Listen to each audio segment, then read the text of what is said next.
some soccer! And now the shipping forecast issued by the Met Office on behalf of the Maritime and Coast Guard Agency at 1130. Go! At 1130. They've done it! They've done it! It's Maguire Drew! They've done it again, this team! What a magnificent piece of football! Really, really good goal! You can't legislate for that!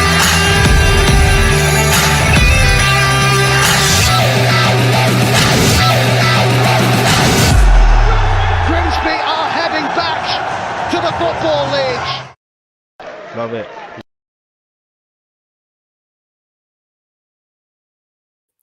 Good evening, everybody. Thank you for taking the time to join us on a random Friday. The season is done. We can all sit back and take a, pull up a chair and relax a bit and watch the chaos of the playoffs unfold and be safe in the knowledge that our hearts will not explode at the same time.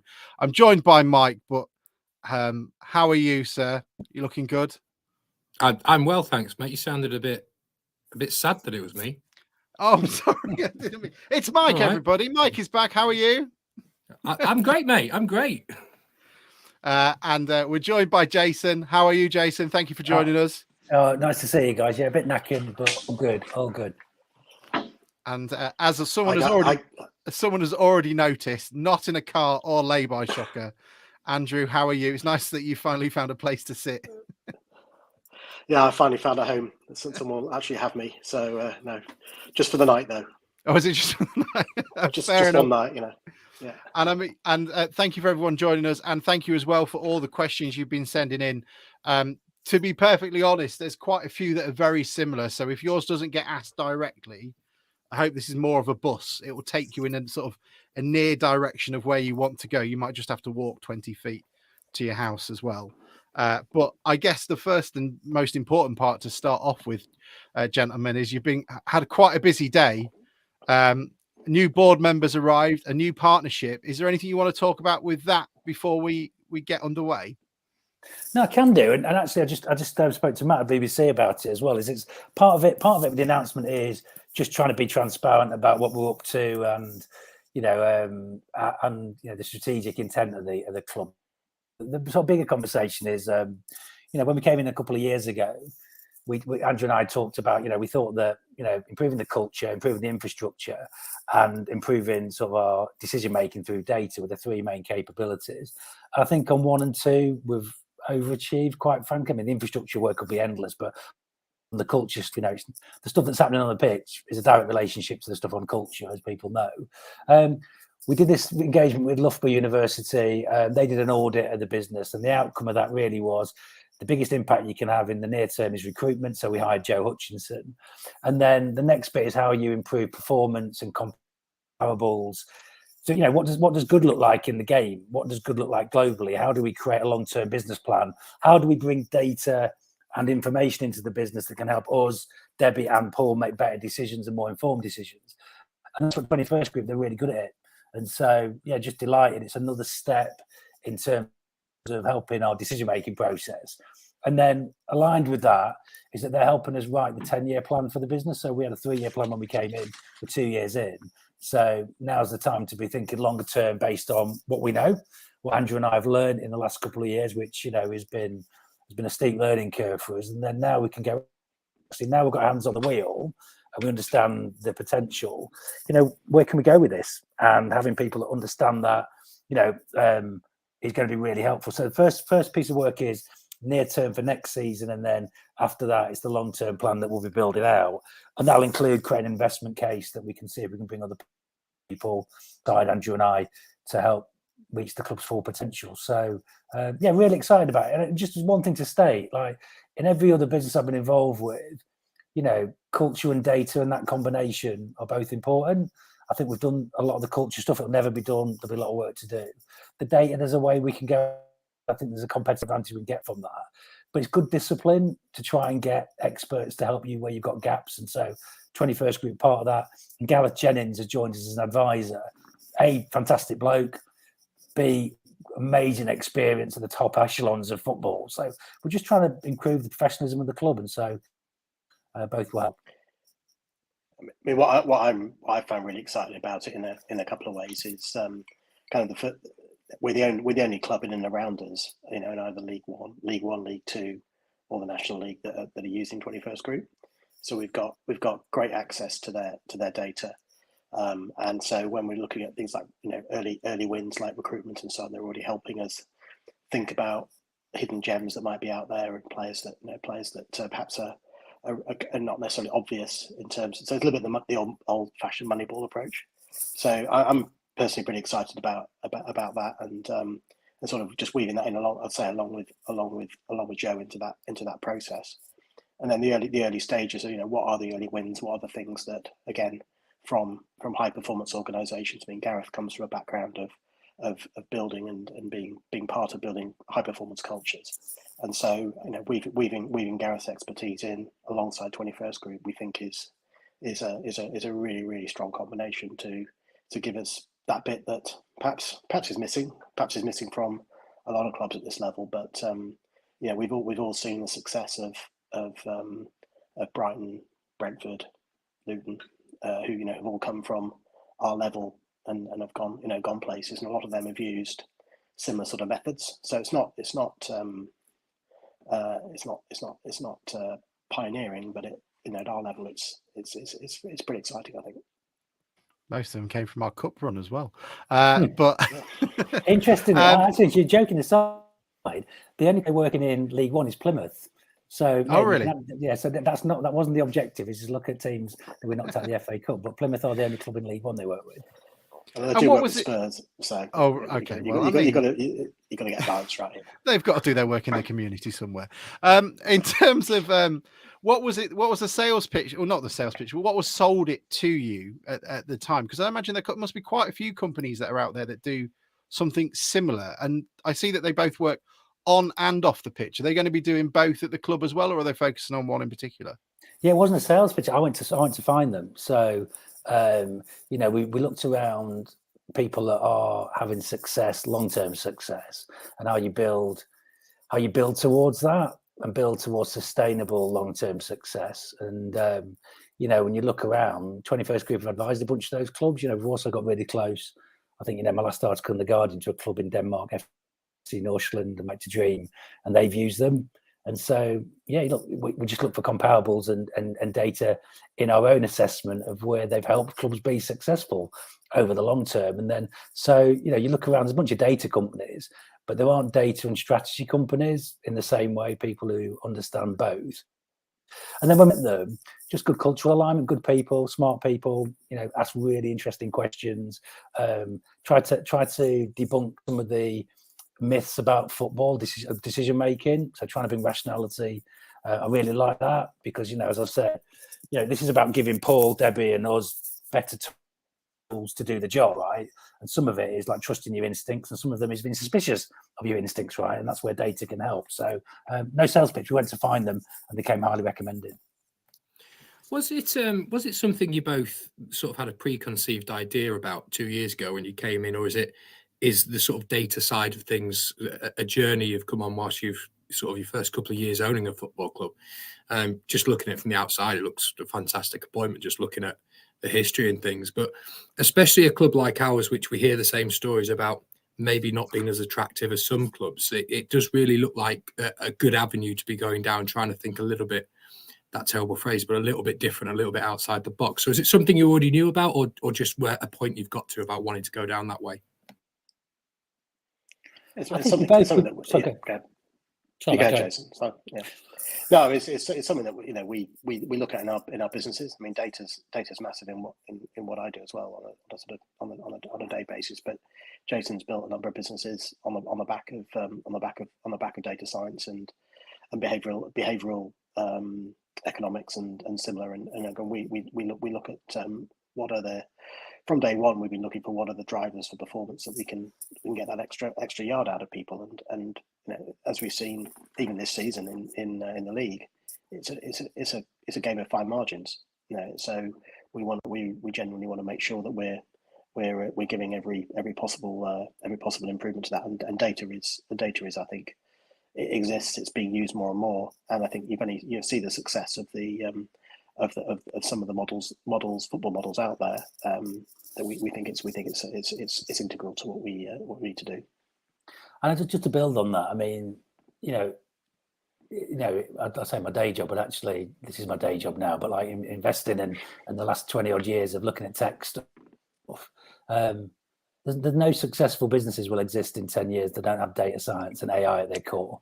I mean, I think that is a whole other conversation. But the technology play through, like anyone that's not having an evidence-based culture and using data to improve the information and decision making won't exist, or certainly won't be having any success.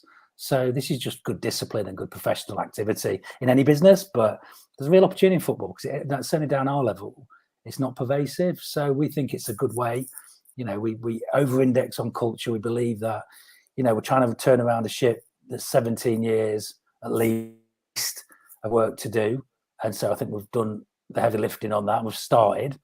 And then this is something that we really believe strategically will give us a real edge, just improving our match fitness, to coin a metaphor. I think this is a good discipline and a good capability that will improve the organisation. So, but that's true of many organisations, but particularly at the level of football we're playing at. I guess my last question on it as well. Obviously, you've made a point of there's not many other clubs, well, none in League One and League Two now, thanks to Plymouth's success. But was there's something that 21st found in Grimsby that they were looking at as well? Was it just that needs aligned, or was there a cultural sort of draw to them to come into us as the first club in, shall we say, the lower leagues? Well, I think they really like thinking. In fact, we haven't got much of a sample like we haven't football that long, but they think that we don't speak as openly about the strategy for obvious reasons because we don't want to give away what we're trying to do. But at the same time, what we're trying to do on field, what we're trying to do in the community in terms of using the football club as an anchor for football, is unique. Like we believe our right to be custodians is predicated in the football, but by improving football and our performances, we think there's an open-ended capability to be useful in changing the narrative of the town. So they think that's unique. I'm excited about it. But yeah, it's probably a question for them. But they'd like the interaction. The fact that we're trying to think slightly tangentially about the role of football in society, whilst recognising it begins and ends on the afternoons. But they try to compel so they want to go on that journey with. Could be interesting, actually. We could get them on. If you fancy, if there's a niche techie sort of pod, we could get them to come on and chat to you guys if it'd be helpful. Oh yeah, absolutely. Anything like that is there. We can do the data, we can't do the kicking the ball. I guess as well, it's really worth making the point of Gareth as well coming on. I mean, I'm probably not the only town fan that's had a look on a LinkedIn page this week. It's pretty impressive. How I almost went with how did that move come about? Yeah, what brought you into bringing him in? And obviously, there's quite a lot of experience. And how did it come around? I guess. So we just looked around the board as we came in early. We knew the things Andrew and I wanted to do, and sort of have executed on that. And then as we were talking, probably best part of 9 months ago now, we were saying, what are the gaps? And it's pretty obvious around the board table. We've got nothing but love and enthusiasm for the club and the town, but we do lack a bit of football expertise and knowledge. And that's no disrespect to any of the board members, but actually people that have grown up in the game and people that can know what good's like and can talk about academy structures, can talk about recruitment processes. And Paul and Chris are great at that. But if we have any more success, then people will be coming in for Paul and Chris, and we don't. So we need some permanence in the football club that can advise and input on the conversation about how to improve technically. And we used a recruiter. So we used one of the top recruiters, and they put a bunch of people in. So one, they had to be passionate about the project, long-term project. Two, have exemplary technical capability. and 3, be good people who want to be around, people we like, people who are fun, are values led. And so, Gareth was top of the pile, quite frankly. So we're delighted that someone of his caliber would want to come on that journey as an advisor to us. It's interesting, while we've gone through this process, he was offered this role as technical director in the Abu Dhabi league, this new league out there. So he's actually, so I was like, oh God, he's got this super high paid, high profile job in the Emirates now. What's going to want to keep him coming back to Grimsby? And he called like, I hope you're still going to offer me. I'd be really gutted if I couldn't do this role. And I was like, brilliant. You know what I mean? It's like, he loves what we're doing. He wants to be on the journey and he's got a massive amount of experience. But the fact that, that was his first thing he said to me was just a real testimony. So we're chuffed to bits to have him along for the ride. But he's just a top player. And again, we should get him. And he's got decades of experience. And but most of all, he's a good guy. Henry, is it the first person Grimsby FIFA related since the old FIFA chairman? You did a profile on him years ago. Can you remember what his name was? Was this one of the old owners? Yeah, he was a president, wasn't he? Yeah, he was a president. Yeah. I can't remember his name, but wasn't he was he the same bloke that coined the phrase "like a duck to water"? Yes. Was that the same profile? It was. Yeah, I can't remember what it was. Yeah. We need that. That should be the club motto, shouldn't it? If he's the one that coined it. Got to check into his history, I think, before we do that. But, well, I guess questions now would be a brilliant place to start. And quite a few came in on Blundell Park. You were on Humberside a couple of at the end of the season, just talking about some of the changes being made to the main stand. We've had the discussion on here before, so, we won't cover old ground. But we will talk about the old one in terms of Blundell Park. Arthur Drury, thank you, Sam, and thank you, Andrew, who will come in to tell us what's happening at BP. And in terms of, I guess, the crowds, have they taken you a bit aback by how sort of quickly they've grown and Blundell Park pretty full? And has that changed any thoughts, or have you had to accelerate some plans that are going into the season? Oh, Jason's heard this question before. No, I'll give a different colour to the answer. It's just been a long week. Sorry, that's the question. It's fair enough.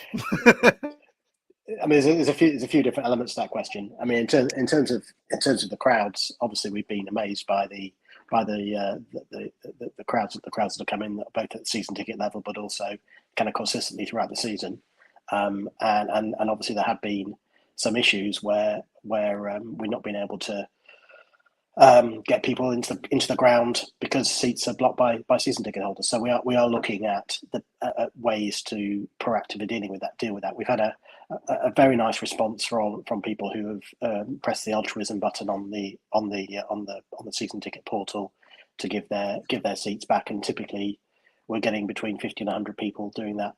Doing that on games that and we're really appreciative of that, and I'm sure the people that get the tickets are appreciative of that happening. But we're looking at a few options as to basically encourage more take-up of that, because we recognise that every season ticket holder is not necessarily going to come to every single game, and we want to get Blundell Park as full as possible. So what we're committed to is to get something before the beginning of the season that will make it very clear, both in terms of incentive but also practicality from a sort of ease of use plus administration, in terms of not inundating our already super hard working staff at Blundell Park with sort of, but we want to make it kind of exciting and interesting, and I guess there's a financial element to it as well. So we'll come back on that before the beginning of the season. In terms of the main stand, we are starting a program of works on the main stand. Nothing too noticeable this close season in terms of physically, but there'll be a little bit more next season. We're aiming to do some other things behind the scenes and make some improvements to a number of the areas. I know we get common comments about, like, the toilets and similar. So we're looking to do some works to improve the fan experience at BP. And in terms of the sort of general question about capacity, which I know is again is a common question that comes up. It is something that we're actually looking at. In fact, I was on a call earlier on today with Debbie and the team, looking at a few options. It's a little bit blue sky options at this stage, but there are some ideas that can work. But I think one sort of word of kind of, I guess, comment on this would be one of the big things that's happening in football at the moment is the implementation of the football regulator and the fan-led review, and as a result of that, there's going to be hopefully quite a lot of further money trickling down from the Premier League to League One, League Two, and probably the National League as well. Our sort of reading of the tea leaves on that is that that most of that money will be sort of earmarked for infrastructure improvements, and so things like expanding a ground, things like training ground, things like items of that nature will, I suspect, be what the Premier League will want to see their money going into, rather than into player wages or into other aspects. So we're not necessarily that should hopefully be in place by the beginning of the 24-25 season, and potentially with a shadow regulator sooner than that. And there's quite a lot of work to be done. And again, Jason and I and Debbie intend to be sort of at the forefront of the lobbying, if you like, to make sure we get a fair deal for League One, League Two, as well as obviously the rest of the EFL. We've got a few follow-ups, really. I guess going back to the start of what you said with the initial capacity and freeing up season ticket seats. Firstly, have you found that the uptake of releasing season ticket seats increased as the season went on? And in terms of what you can do next season, are you currently limited by the system that we're using, or is it still quite flexible? So I think as people have got used to the system, that we have the increases, the take up has increased a little bit. Our ticket system is not perfect, as is well documented, particularly in moments of high demand. But I think on a sort of day-to-day basis, it's perfectly capable of dealing with the sort of an increased number of seats being released, and we'll certainly be going through an education process to make sure those that aren't aware of kind of how to do it will be very well aware, and hopefully, as I say, there'll be incentives to make that happen by the time we get into next season. So. We just don't want the situation of fans being disappointed or having their first experience coming to Blunder Park and having a restricted view at the back of the main stand, which we all love the back of the main stand, but it's not the best view in the park, is it? With the main stand specifically, I know we've heard that there's going to be quite a lot of money spent on that this summer. Richard Young was asking something we've discussed before. I mean, sort of medium term, how viable financially is the main stand if you're having to incur costs just to keep it going, sort of thing? Well, again, you got to look at the physical sort of footprint of the main stand, and you've got a whole row of houses behind it. So it's not as if we could knock it down and build a lovely new cantilever stand and that become the sort of the new sort of principal stand, if you like, of the ground. So we certainly haven't ruled anything in or out on that, but I think a kind of a working assumption is it's going to have to kind of continue broadly as it is in its current footprint for the time being, and any sort of expansion of capacity will be in the kind of more obvious places in the corners, and sort of elongating out perhaps the main stand and or the other stand as it's still currently unnamed. I still call it the Finders, but whatever it's named. It's worth saying, Mike, as well, just to build on that, is that actually we're looking at, to Andrew's point, if we can. First thing is safety. So it's not a matter of can you spend or not, it's safety. So we're in negotiation to see if we can extend the schedule of work into next year, which we'd like to do, because to Andrew's point, the next year in terms of money flowing down independent regular, I think a lot of things are going to change, and if there's an opportunity if we can confirm the safety is not a risk, then ideally we'd like to push that work into next year. But that's a negotiation at the moment, and just making sure that we get guidance on that. The second thing is like part of what we're trying to do is think strategically about the opportunity in the football club. And so, there's like remedial work we have to do, and you have to spend money on, you've got no choice. And then we're trying to step back, bought a bit of breathing space, you'd think, within the first 2 years of being here, by showing what we're about and showing the momentum, and try to think systematically around the next 10 years. And, at some point we'll look at capacity. At some point we'll look at, those additional places we can add capacity today, and then beyond that. But we want to do it in the round rather than just going, look, we'll just change that, unless we have to, because there's a massive upgrade in terms of experience or for a safety reason. We now want to just step back and breathe a little bit and try and think a little bit more holistically about where the opportunity is in the football club, and the main stand's part of that. But as a minimum, we've got to make sure the safety considerations are taken care of. But also, it's worth just stating, and again, we're not talking about new stadiums, but the economics of stadiums from 20 years ago just don't stack up in the way that they did. The sort of enabling projects that used to fund out of town things just don't exist anymore. So, it's a 20 or 30 million pound project to get something that's an upgrade. It's like, so it's not a big undertaking. So it's looking at it. But again, it's like we've got to prioritise, and we've got to be strategic about, where we can apply effort and improve the organisation. It's worth Lincoln City down the road, I think they're spending 1.8 million to add an additional 700 seats.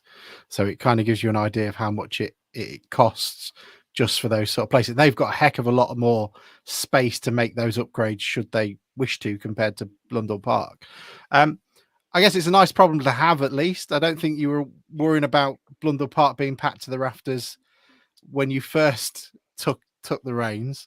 Has there been because obviously these are going to be expensive changes, and has there been an exploration in terms of how away tickets are distributed, whether you give them an initial smaller allocation and then they have to purchase ones later on? I mean, I know we're getting into the minutiae, but for example, the last game of the season, Wimbledon brought 300 odd. I assume that might have been capable of going in the corner in comparison, or are there other safety guidelines on top of it that you have to follow on in particular games?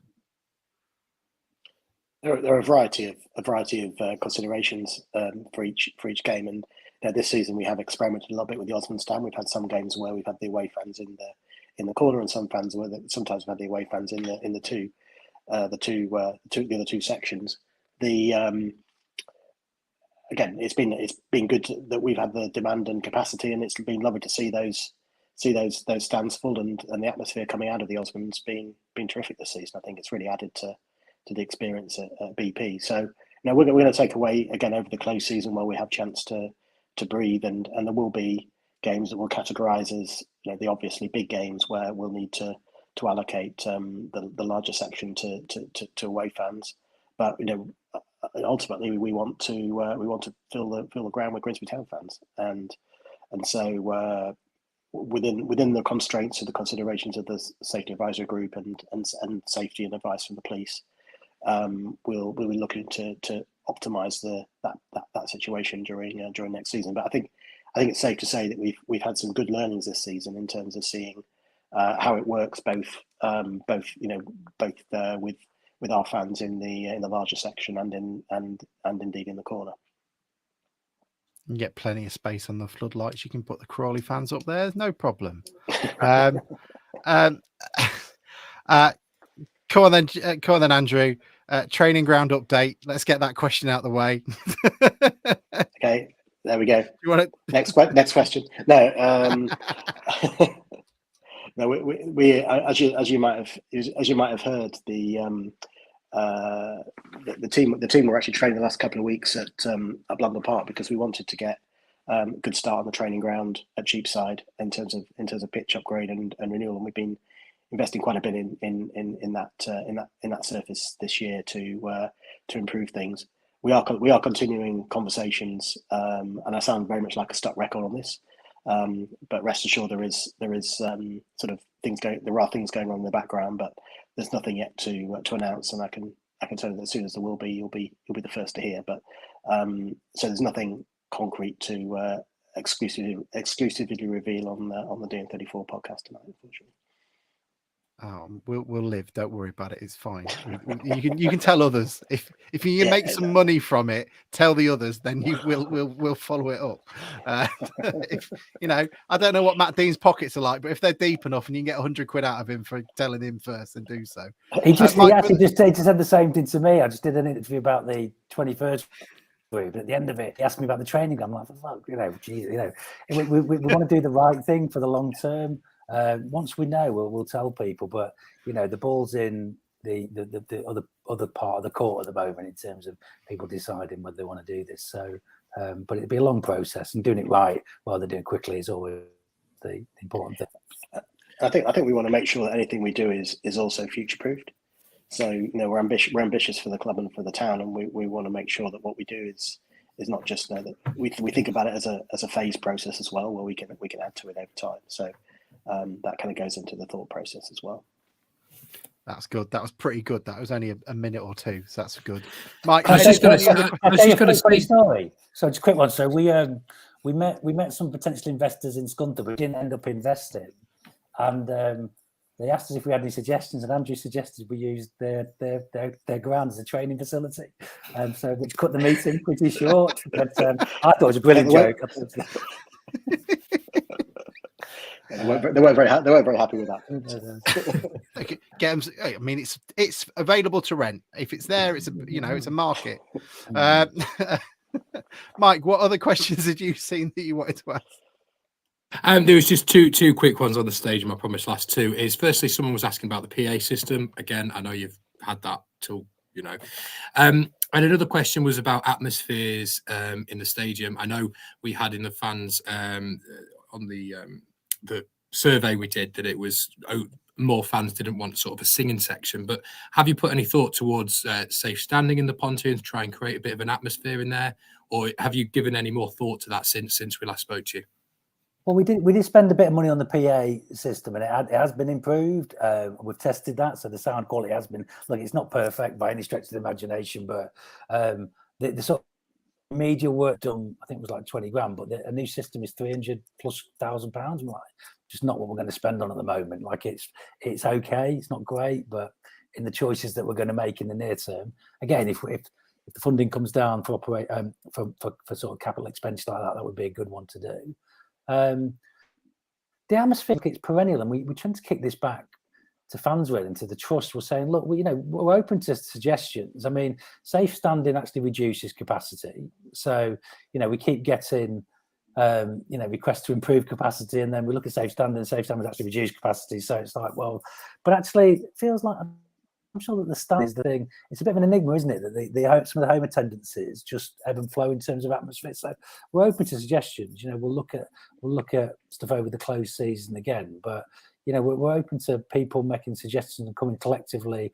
I love Carl the drummer. I think that I saw it for the first time at Mansfield. I thought that was remarkable. Carl's doing that a lot of home games now, and there's a bit of grumbling from some people, but I think that changes the atmosphere. And so it's difficult to know what it is about home and away, and we've all got theories, right? But BP, when it's rocking, isn't it? So we just need to make sure people are into it. Any suggestions you guys have got? But we said to the trust again and again, is like, could you think about, I like the little thing about playing songs after goals, things like that. There's something that people ultimately we're all accountable for it, but we'd sort of back to people really to say, what things do you want to trial? I'm not sure safe standing's the answer. The people in the pony are going to be the people in the pony whether they're standing or sitting, and that's always been pretty good for atmosphere anyway. It's kind of the rest of the ground, isn't it? I've been impressed the last couple of years with the upper Youngs, Findus, whatever it's called these days. There's a really good atmosphere coming from that, which hasn't always been the case. So I think it's just about what do we do collectively to get people engage with the product on the field, I guess, because once that's happening, it raises the crowd anyway. So we'll try and improve the football. Hopefully that'll do the job naturally. one thing that's a small thing that's coming in next season that I think will kind of help get the crowd going and keep things moving is the multi-ball system. So you're going to get sort of throw-ins that will be much quicker and hopefully more exciting as you kind of go through, and there's been some shithousery capable of being done by the ball boys, I suspect, in that event as well. Mike already will be delighted. That is a very niche reference. Does anybody else remember that? Alex, most of your references, mate, are niche. They are very niche.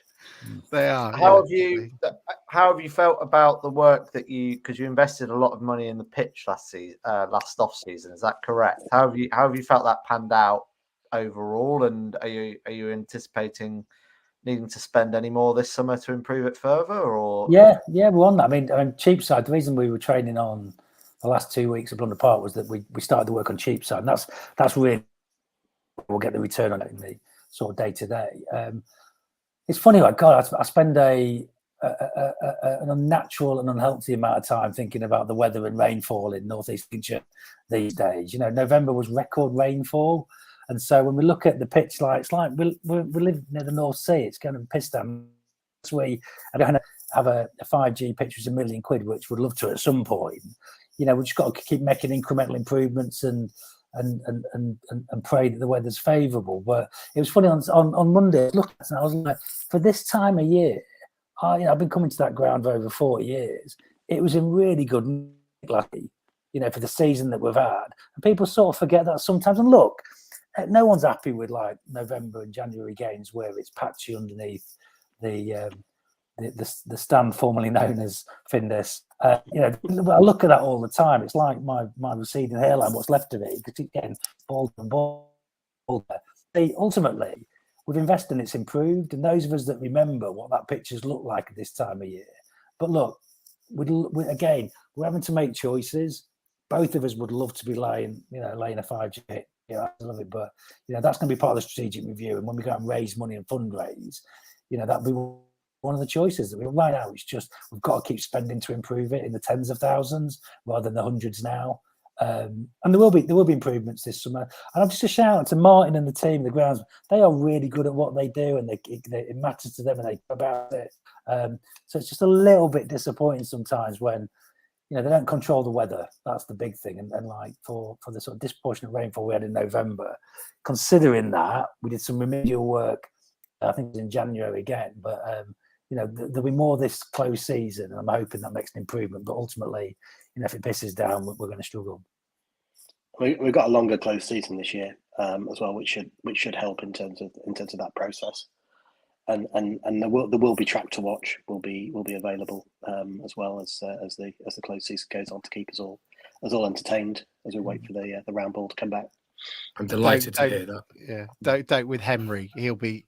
Henry, what as you know a doctor in agriculture, what can you help Jason and Andrew with in terms of? I mean, you could lay a field of wheat. Is there anything that can help with that? I also do a rain dance, so I mean, I contribute in that way, really. So yeah, but stop doing it in November. I will say I did think myself, and I said it to my dad last day of the season. I thought the pitch looked in really good condition on Monday, and I think. It's really picked up from where it looked at in January. So, Dr. Barber approved. And it is relative, isn't it? You know, look, we're under no illusion that we can improve and want to improve it. But yeah, it's we're invested and we trust in Martin and the team. But it's like when results go bad, I always say no one's more concerned than Paul or Chris. And likewise with the pitch, no one's more concerned than Martin and the team. It's their job, right? So, but we recognise that. You know, there's some opportunity there. And you've also got to remember. You've also got to remember that while we've got players like Harry Clifton that cover every blade of grass on every game, it makes it hard for Martin. So, are you saying the pitch was in better condition 2020, 2021 than there was? I'll be quiet. yeah. Hayley Cox came in and said, last night it was a huge privilege for the women's team to go into Blunder Park. Thank you for allowing them to go on they thoroughly enjoyed themselves and good advocates for women's football in general. I guess the question from that is, how close, what are the plans for the women's team? We've really enjoyed their success and they've been really open and coming on here and having chats. And what does the future look like for how they become closer tied in with the club? And do you have any plans for that? Yeah, so again, look, brilliant result last night. I've seen many 12-0s at Blunder Park at times, but actually, what we've done is we've done a bit with the ladies team to bring them into the academy structure and to professionalize it a little bit, but it's nowhere near what we want. So part of the review with 21st group is thinking about the potential of the women's game and what we can do. You can argue it's a bigger opportunity than the men's football, actually, in terms of the evolution of the sport as well. So, but I'd be lying to you is that we've had to come in and prioritise, and we've been prioritising the men's first team. But it matters to us, even small things like I've said, like being called chair rather than chairman. I've got a son and a daughter, and I need to stand in front of them and both feel like we're committed to being an inclusive club that both the male and female games. So we're a long way off where we want to be, but we're committed to it conceptually, and the strategy work with 21st group will hopefully plot a course for us. But just really well done. I mean, the fact just a little bit of extra resource and effort has just really borne fruit. So they're making it harder for us as well by continued success, and that's how it should. It's when their trophy cabinet's bigger. That's the thing. When you've got them both in the the stand formerly known as Prince. Mike, any other questions you'd seen as well? I feel like I'm talking quite a lot.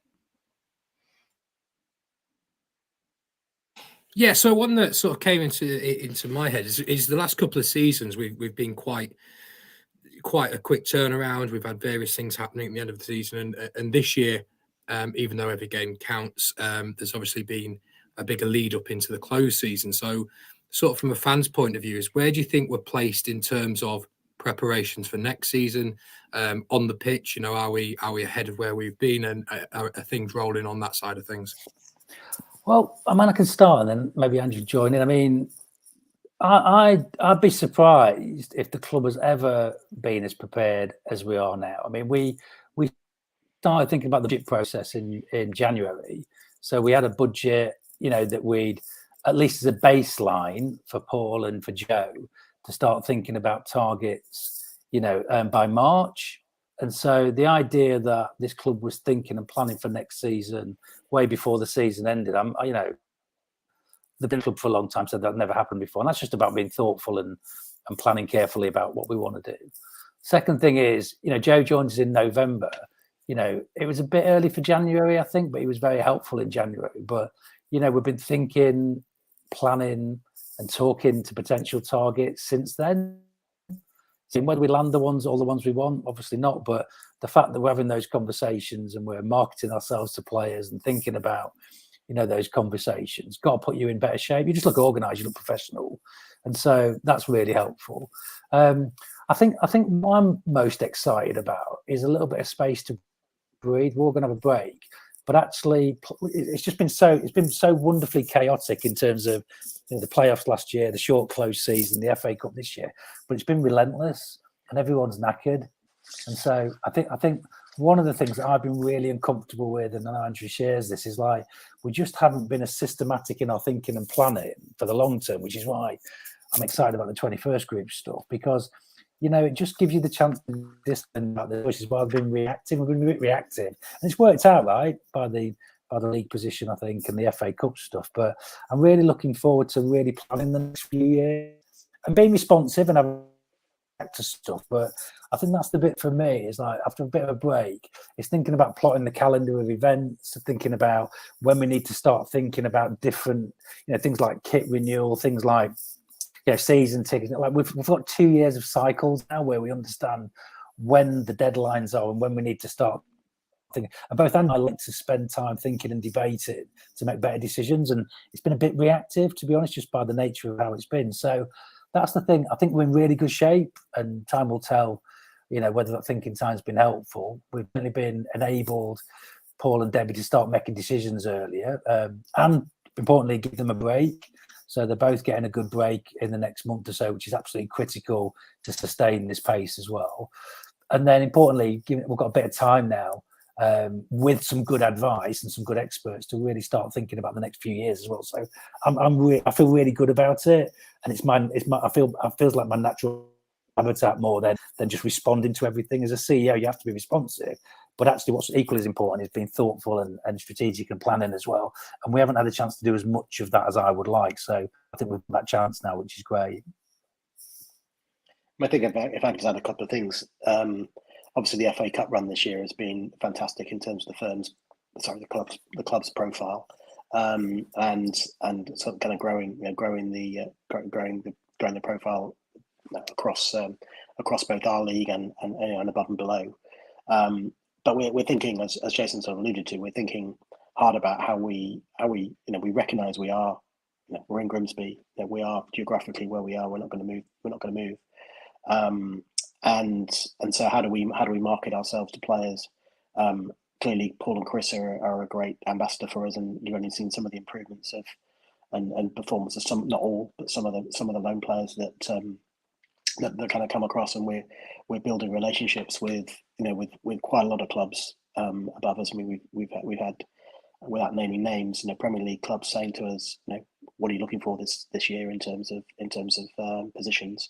So we've got to building a good relationship that way, where we've got the media team to work on some marketing of Grimsby Cleethorpes, as well as a place to show players and to get them excited about coming here, and looking at things like accommodation and just, again, they're all small things, but hopefully they all add up together to sort of make a difference to players. And I think even those players who are leaving, as you've seen in some of the interviews this week, they've really enjoyed their time here and go away and hopefully as good ambassadors for the club down the line. So we want to just keep building on that and have Grimsby as a place where people want to come and want to be, and hopefully can share in that sort of journey.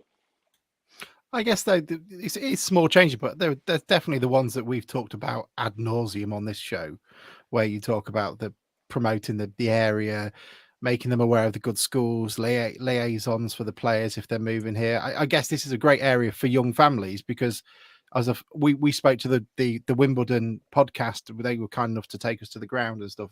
So that we always think you've got the one up on us, because it's very hard to attract a 4th division player on a sort of $3,000 a month or whatever it may be to try and get them a 2-bedroom house in southwest London. It's just not what it is compared to what you can get up here. And it's all those small changes. And I guess you get into that point now, 2 years, a lot of the quick wins have been done. It's now the hard changes that are either going to be, long-term projects or quite costly in the future. One of the questions we got, and we need to talk about, and Jane said, how close have you come to chucking it in after reading some of the numbskull stuff on Twitter and Facebook about the way you're running the club, including from us? So Jane, apologies if we have. I never thought we did, but there we go. Never. I mean, not even close. I mean, it's fair to say. It doesn't mean sort of honestly, Andrew and wouldn't have happened if we were easily we're taking back on people. It's just not how you get on. So, but never even contemplated throwing in the towel. I mean, the social media stuff is frustrating. Like my natural default is to try and be open and share, and I'm not on social media much these, because it is frustrating. We've got careers and we've got lives and families and stuff, so we're not customer service as well. That's not the job to sit by responding to every tweet or email. We want to make sure people are heard, but there's a little bit of that sometimes. And the other bit, the one that really frustrates me though, and I'd love to find a way to put it to bed without just sounding ominous or threatening, but like the stuff on speculation around people leaving the football club really pisses me off. It's like, look, no other organisation would have that type of scrutiny. People leave businesses all the time for a number of reasons, and we've had, we can't always comment on it. There might be a number of reasons. So, and I'm not any one individual here, but we've had people had to leave for health reasons, criminal reasons, performance reasons. There's all kinds of things we're trying to do in turning around the football club. Again, I'm about one individual, but there's a variety of reasons, including people not wanting us to talk when they leave, and we respect that as well. So I just, we're not going to comment on that stuff. That's the bit, people have heard a whisper about someone like, this was an underperforming organisation. And, we've had to come in and we've had to rectify that, and it's still on a journey. And Debbie's done a phenomenal job at that. So just the gossipy speculation around individuals is just tedious. I'd ask people to think about, I think we're pretty open. I think we wear our values openly, but we're ambitious and we're disciplined as well. And do they think the organisation's being well run, and are we improving? And we're on a journey, but I think we are, and I think it is. And so, I just think it's really important that, people understand that the standards that we're setting, and it's all of us as leaders, aren't for everyone.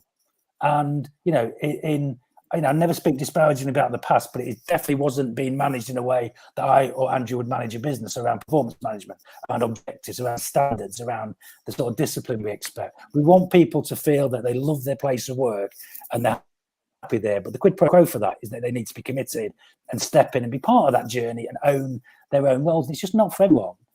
So I guess, I'd love, that's the bit about social media that we won't ever be responding to. But it was like the thing about John McAtee the other day, where someone we should get an opportunity to go by John. Offered John a chance to come on Monday. Luton called him back because he enjoyed it. And so I'd hope after 2 years, the way we're trying to be transparent, the way we're trying to turn up and be honest and authentic about stuff is we want the organisation to improve. And we won't always get a constant speculation and hearsay about individuals coming and going. It's a waste of people's energy and time. And actually, importantly, it'll stop people coming and working for the football club because of the scrutiny that they're going to have as well. So, look, it's up to people to judge the performance of the organisation. We're in this for the long haul. We'll definitely give in because of a bit of criticism or some anonymous people on social media. But at the same time, I think we've earned the right now, based on the way we're showing up, the way we're being available, the information that we're given to show that we're disciplined about the improvements we want to make. And look, if the organisation is successful in the next couple of years, and that's for people to judge us on, and we'll be happy to pass it on if we run out of capability and stuff. But, what I'd state is the success that we're having on the pitch, culture, the changes that are being made through the work that we've all done collectively is why we've had that success. So you can't have it both ways. The improvements we're trying to make and the standards we're trying to set have filtered down to improvements out in the National League and in the league this year. And that'll continue. Right. So, sorry, that was a bit ranty. I didn't expect to say. I'm just saying, look, I'm spending less time on social media personally because I was like I'm getting sucked into a vortex of negativity, which just isn't what I'm going to let myself be. And the second thing is it's just conspiracy theories. Someone's friend down the pub has heard something, but there are a number of reasons people have left, and some of them aren't great, and that's been conscious on our part. But we are trying to turn around an organisation that hasn't had the standards that we set for ourselves. So I'll probably stop there. I mean, the only couple of things I'd add is what's really frustrating is people saying things, particularly behind anonymous accounts, that they wouldn't say to their mother or their kids. And you've got to remember that we're all family people. Debbie's a family person, and maybe I should just call out Debbie in the sense that she specifically has gone out of her way to ask me to say today that she's very grateful to all the messages of support and other things that have come to her over the last few weeks during sort of some of the episodes that have been going on, and hopefully we can all just draw a line under that type of activity. We all want what's best for the club. I mean, you think we're not here, as we've said from day one. We're not here. It's not here as a financial investment. We're here to build and grow and grow something that we love and create that continued connection with the town. But if we're getting brickbats left and right, then that is something that at some point will people are human and will break. So I just ask people just to think about whatever you say, would you say it to your mum or your kids? Just to come back after my rant, just to pull back a little bit, is that the majority of people have been brilliant, and like I don't mind the criticism, by the way. Like we feel it and we see it when we have bad games. Don't mind that. That's legit. That's what football's about, is opinions. It's the stuff, it's the gossip, conspiracy stuff. It's like, we have nothing but positive intentions for this club and this town. And so to be taking shit from people who are questioning that, it does land, and like, we've got pretty thick skins and short memories. But what I would say is, I go around the club most home games, and just the feedback's great, right? The love for this town, and people, I think most people get it, that this is why we're doing this.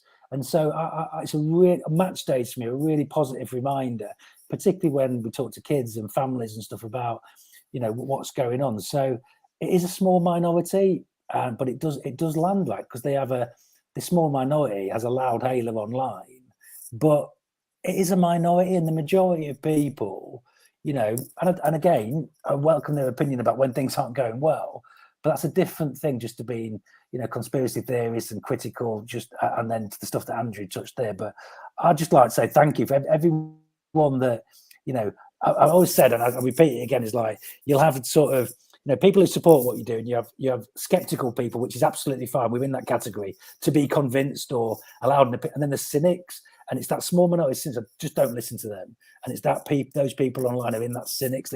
That's about them. It's about their lives generally.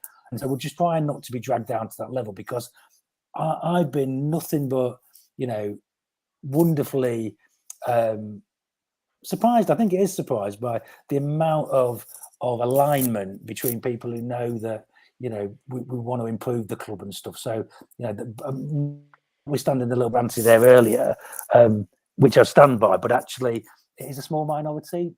Criticism and feedback and being pissed off about performances, completely legit. But it's beyond the pale, some of it. But at no point, that would not be the thing that made us throw in the towel. It's just not in our character.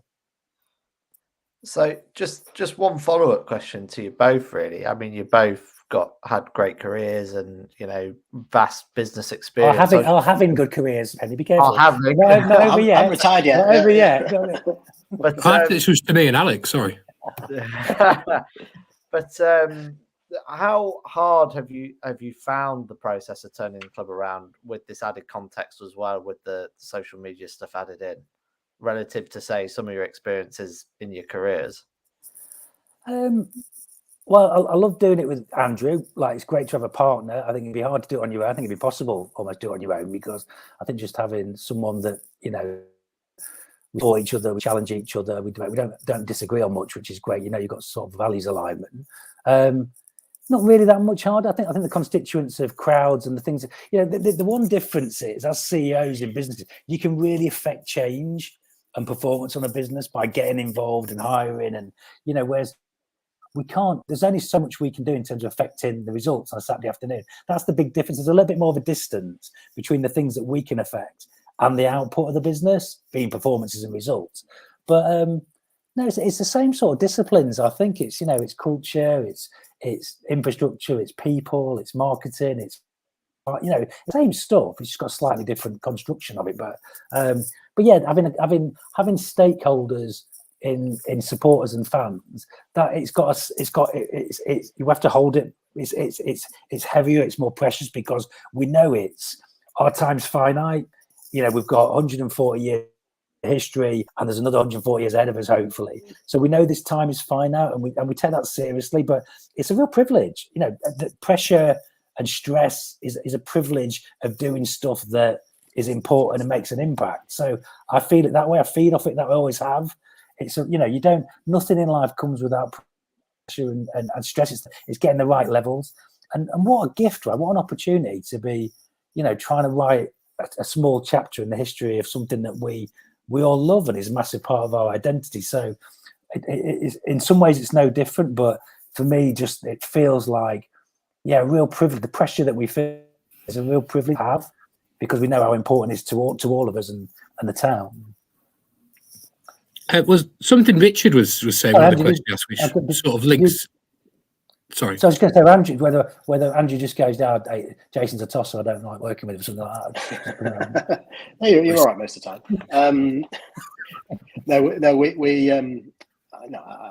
can completely echo everything that Jason said, and it is, as I said before, sort of the pressures are different to a normal business in that you are judged every Saturday and in last season every Saturday and Tuesday, and you're not normally judged that way by shareholders. So it is a slightly different approach, but a lot of the tools are the same. A lot of the levers you can pull are the same, and again the sort of, for me, the profile and the media side is something that I personally in my career have always kept a pretty low profile, and that's been one of the biggest very steep learning curves for me in terms of the role here. So it's as long as you keep learning every day, as long as you think you can make improvements, which we're sure we can, until we're consistently winning the Champions League without any challenges, then the great thing about football is you're not at that level. So there are areas to improve, and will be areas to improve for the next 140 years. I didn't know if Mike was going to follow up, but are you good? I guess the question then, 2 years in it, the club's transformation has been pretty well publicised now, I think, in terms of the FA Cup run, brilliant playoffs. Have you found many clubs coming to you for advice now? I know you still see you're new to the whole thing. And also the follow-up question to that is, during the FA Cup run and afterwards, have there been many comments and many clubs reaching out to you about how the sort of the change in the club and its international and national reputation as well? I mean, we're sort of finding there's a sort of a tribe of similar sort of owners. Won't name them to embarrass them, but like there's a group of people. You've got a WhatsApp group, haven't you? Well, no, there isn't. We haven't, but there's a group of people who are similar to what we think about the value of the football club in the community, and so we found some like-minded people who we value their opinions, but not really on the FA Cup stuff. I mean, everyone knows that. There's an element of luck to it, and what happens on the day. But on the whole, we think that the reason why the 21st group, just to bring it back to them, is that they can see that we're not original, but we are thinking differently to a number of other clubs. I think about where we want to take the club and the role in the community as well. So, and that compelled them to want to work with us. But on the whole, we're not sought out for advice on stuff at this stage, and it's early days for us. But we have found a bunch of like-minded people that we go to, and they come to us, which is nice. But it's a relatively small group. That's a damning comment. Have you? In terms of, we've probably talked about this before as well, in terms of how the football is different to business. But after 2 years, has it changed any of your ethos or your initial expectations in running the club from the first 2 years? Has much changed in that way? No, it's valid for me. It's validated where I think we can apply, and make a difference. Genuinely, it's like we came in, we thought about culture, infrastructure, data and technology, and we're emboldened by that. I think we've got started on it. I think the pitch performance evidences that at least to a part. Notwithstanding, we clearly had some luck, but it's not all down to luck. We're not saying that we're just spinning the bottle before every game. Is it spinning the bottle? That's a different game, isn't it? Anyway, what that's thrown me. What I would state is that I feel emboldened by that thesis, which is again why we've got the 21st group. We think that we're hitting the right chords, whether we're hitting them in the right sequence and at the right sort of pressure is to be told. But now I feel really encouraged by it and emboldened. And I think, as we said earlier, about a bit of planning and being a bit thoughtful and thinking about what help we need, who can we bring in, where can we focus efforts and resources and investments. I'm excited. I'm really excited about the next few years by the evidence that we've had in the last 24 months. Again, I think there's lots and lots of work to do, and we're not afraid of hard work, and that's what we intend to continue to do. And there are parts of the organisation we haven't really touched yet, and where again strides can be made. So I'm like Jason, still still very excited about the both the opportunities. And the great thing is that every game, you enrich your experience, you enrich your contacts, you can learn from others. And I've always been a bit of a sponge in business and tried to learn from the best people, and again, you surround yourself with good people, then you as well as listen to good people, then you hopefully make the right decisions. A question from Hannah Dawson from the WhatsApp group, who said, can I get an update on the B Corporation and how that's going? Yeah, so we went through the audit at the end of last year, actually, and they want to come and do a site visit, because we're going to be, touch wood, the first pro sports team anywhere in the world to be a B Corp. They want to come and validate it and have a look around and meet us, or meet the team in person. So we're waiting for that date. So we think that we've hit the threshold. And again, just to state, the B Corp status is not being done. It's about setting a benchmark of where you want to improve the organisation. And so, yeah, we think we've hit the accreditation, but that for them to decide. And we're waiting for a site visit. That's why I actually chased them up last week just to see if we've got a date for that. But it's been a real heavy lift by Debbie and Adam in particular, the whole team. But we think it's a good benchmark to set ourselves and really go on the journey of improvement across all of our credentials, governance, culture, climate, etc. So so I'm hoping sooner rather than later, but we're beholden to them again on when they can come for the site visit. And I know you, Jason, you've got a final whistle of football in about 15 minutes, and then you can turn off completely. So for 5 days. It'll be a weekend. I know it's going to be just this week. In fact, I'm going to watch all the football. There's no football on at the moment. We're stop thinking about Grimsby Town for 10 minutes. Playoffs are coming up. I wonder how many mentions we'll get. What's been your highlight of the season for both of you? I think that's Yeah, I mean, they're really obvious for me. I mean, it was I had a really special day, like a lot of people at Southampton. Like, I had some my lads' mates and their dad came with us, and my brothers and my mates from school came down, and so that was just to have such a good day out. I mean, travel hopefully rather than expectedly. And we, I don't normally do this, but I had a decent drink on the day, which I don't do. And funny, I was on the train, and a town fan got on the train and sat there, and we had a really good chat about the day, and it was just a really lovely day. And then the result was just once in a lifetime experience, right? So we say once in a lifetime, and then so that was just remarkable. And at the end of it, like, my son was in tears. I kissed my brother and my best mate from school. And I was just like, this is just. Oh, eventually my wife as well. She was there. I kissed her at the end. But it was just such a lovely.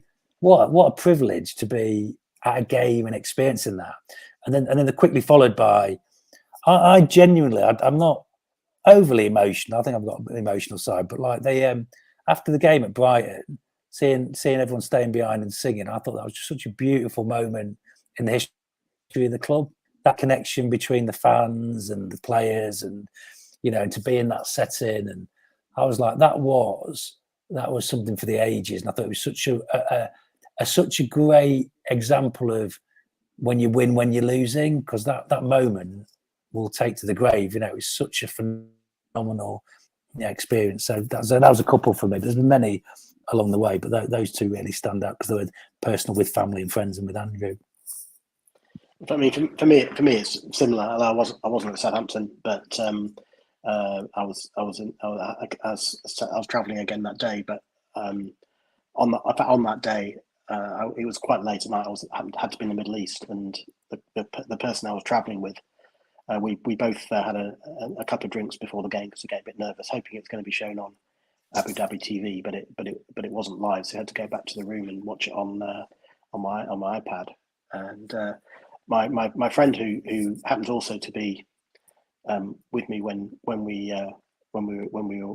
beat Wrexham in the playoffs, and came to the playoff final as well. So he and his son have become Grimsby fans, and a lot of people in my office now are kind of surrogate Grimsby fans, which is brilliant to spread the word. But he called me up with about 10 minutes to go in the Southampton game, we were obviously leading, and they were pounding us, and he just called me up and said, it was 1:30 in the morning. So, are you naked? And I said, no, I'm actually not. So he said, can I come and watch it with you? Because I'm very nervous. So he came to watch the game with me, and we watched the last 10 minutes. And I don't think I've ever had such a mano experience with someone in my bedroom as I have with my friend Chip. So yeah, it was. We went down because the bar was still open. So we went down, even though we had a very important meeting the next morning at about 9 o'clock the next morning. It was by this time it was about 2 a.m. We decided to go and have a few drinks to celebrate. So yeah, that was a even though I couldn't be with everybody, it was brilliant. But then to be at Brighton and to see, as Jason said, to see that that amazing sort of connection between the fans and the players, and to actually have that when we lost 5-0 is quite astonishing. And I guess the other bit would be Danny Amos scoring with a cross against Luton. I mean, that was quite a special moment, because then we kind of realised that actually we were probably going to beat them. So that was good. How dare you say it was a cross? I saw one of the best YouTube videos I ever saw of that goal. It was just a Luton fan shouting back post, and then all you heard was ding. It was I kind of when we lost our much loved flag at Southampton. I did have to run through the crowd back to the ground, and that will be my moment. Apart from the blind panic of losing the flag, running through town fans sort of all in their droves, coming out delirious with happiness. It was incredible. Got to see you, Mike. Got to see Henry, I think, as well. It was, it was amazing just to see so many all in their own little groups, just enjoying it together. As you go, where are you going? Was mostly, but it was amazing. I had he was out of earshot, Alex, to ask if you need any help. I just waited just long enough, and he was just out of earshot.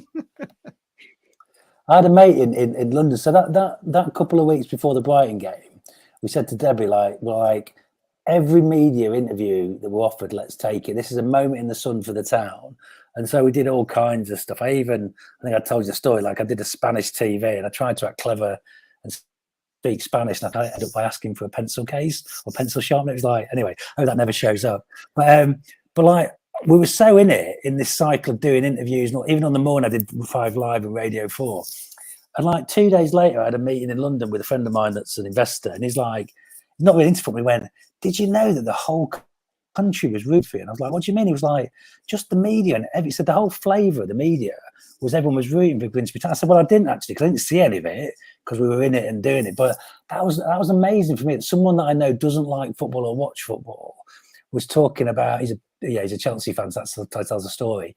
But it's like it was just incredible, just to think like.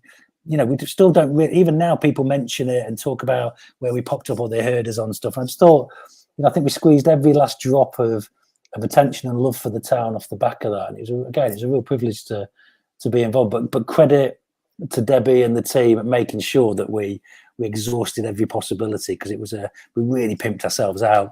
Not like Chips and the mano experience, but like certainly did made ourselves available for late night wrestling. If there was a chance that they would appear in the media. That's the way of doing a cup preview, doing it sort of some semi-naked wrestling in jelly. Well, no one mentioned jelly. I'm sorry. I always think on my stomach. And I mean, thank you for coming on our pod as well for it, because I kind of think we did as well. We certainly, not compared to you, but there's so many random calls I got. I was like, during work, so I was just on the phone to ITV. Some guy was trying to break into the ground or whatever it was, sort of the day before. It was manic, and it's great to see that we've taken advantage of it. And I think there are genuinely people out there that have a lot more affection for the club now than they did. And it'll be interesting to see what players we bring in next season that might actually mention that and be a defining factor in it. We've had quite a lot of negativity on the fans at times previously, and those sort of moments only help with some of the work that they put in as well. Henry, anything else you would like to add before we let Jason forget football for 3 days? No, I think he's deserved a 3-day break from football. Same with you as well, Andrew. I mean, granted, you get to go. I don't know where you're going next, but hopefully it's somewhere where maybe go watch some IPL in India or something. That'll be a pleasure if we could. But yeah, I'm actually as it's Saturday and we don't have a game. I'm making my cricket re-debut again tomorrow, so I'm looking forward to playing for Walton Park third team a lot. So it should be something a sight for sore eyes. That one. Is that on Sky, Andrew? Is that on Sky? It should be. Yeah, it's live. I think live on Sky. Mind the windows, Andrew. Exactly. Yeah. I thought you said Walton on Thames. I said watch Sunbury. They've got a decent bowler this year. No. Yeah, I mean, thank you so much. And that was the biggest question that we had and the most upvotes was from Kenny Young, who said, it's not a question, but I'd like to thank Jason, Andrew and Debbie and the team for the incredible transformation and change in the direction of the club over the last 2 years. And it really has. I mean, we spoke about it on the pod, highest finish in 17 years, FA Cup quarterfinal for the first time in 84 years, got out of the Tin Pot Trophy group stage, which is massively underrooted. That's a huge achievement as well. A lot of money, at least. We only lost out in the League Cup to Forest as well. So, I mean, could you have wished for anything more? Mike's gone. It's just for me. What's brilliant about going to Blundell Park these days is just the number of families and children and fans, new fans that are there. That again, the team are making memories as we said from day one. That's what this is all about. And we say this in the sort of 25-year anniversary of our 98 famous double team. So for me that's what makes it all worthwhile is seeing all those sort of excited faces, whether it was at the Player of the Year awards or at Blundell Park, and knowing that they've got a lot of grief ahead of them as lifelong town fans, hopefully, like we've all had, because they ain't going to get rid of it. You say that's a terrible push. We're going back to the drug pushing thing now, aren't we? Where we give the first hit for free. Alex, you're guilty of it. Charlie was suitably subjected to a 2-0 defeat at Stevenage. He was, wasn't he? What was the other? Can you remember? You took him to his first game as well, Henry, at Woking, where we passed him over. Him over. He just watched Peppa Pig. Yes. I had a friend at the Brighton game who lives in London, and they'd never been to one of the games before, and her kids are not sort of exposed to sort of Grimsby experience. And she said, I went on the way home. Her daughter, who's like 8, said, "Oh, did you like it?" She went, "Yes, I've learned all the swear words now, Mum." That was the feedback. I've learned all the swears, and I was like, "Oh, yeah, okay, that might not have quite played out I'd hoped." In terms of, but she said she chuffed to bits for things she could repeat after an afternoon in the away end. It's my only rule, isn't it, Henry? Charlie can swear in the ground, and when he was leaving Wimbledon, and he was coming to sort of that line of demarcation where the exit is, and he's just going shit all the way up until the line. But thank you so much. Thank you for an incredible season. Thank you for all your hard work. I know. It's not always easy, but next year is going to be, incredible, and we're all going to enjoy it. And this season is not one that's going to be forgotten in a long time. It's been incredible. Thank you. And likewise, as always, we appreciate we're listeners of the pod, and we appreciate what you guys do with your own time. So thanks. And yeah, look, we're excited about next season already, which is part of the problem. I need to try and switch off for a bit, but we think about we're building a platform and capabilities that can keep improving, and so hopefully that'll come through next year. But for all your commitment and support as well, it's appreciated. Thanks, Charlie, listening in. Great. Brilliant, great. Thank you, everybody, and we shall see you all soon. We'll do one on Sunday. We're not as lucky as these two, but after that, we're all going on a long-earned, well-earned break. Speak to you then. Open wide for some soccer! And now the shipping forecast issued by the Met Office on behalf of the Maritime and Coast Guard Agency at 1130. Go! At 1130.